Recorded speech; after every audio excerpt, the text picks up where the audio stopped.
খাবে? কি খাবো? মাছ ভাজা। বেলা 12টার সময় বাজার নিয়ে এসে এখন বলে মাছ ভাজা খাবো। আমি দোকানদারি করবো তবে তো আসবো, বলো। এই যে মাটন ছেলে খাবে বলেছে আর নিয়ে চলে এসছো না? ছেলে খাই বলে নিয়ে আসবো না।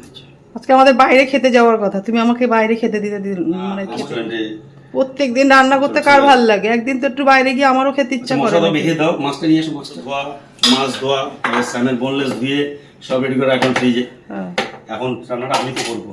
করো, আমি ভাত বসিয়ে দিয়েছি। না ভাত 2 পিস বড় বড় মাছ ভাজা হবে, কাতলা মাছের গাদা। তোমার আর ছেলের? আমার আর বাবু না, তুমি। না আমি মাছ খাবো। মাছ হ্যাঁ খাবে, ভাজা খাবে। গরম গরম ঘি দিয়ে পেঁয়াজ আর কাঁচা লঙ্কা গরম ভাতে। এই যে মাটনের মধ্যে কি দিয়েছো? শুধু টক দই?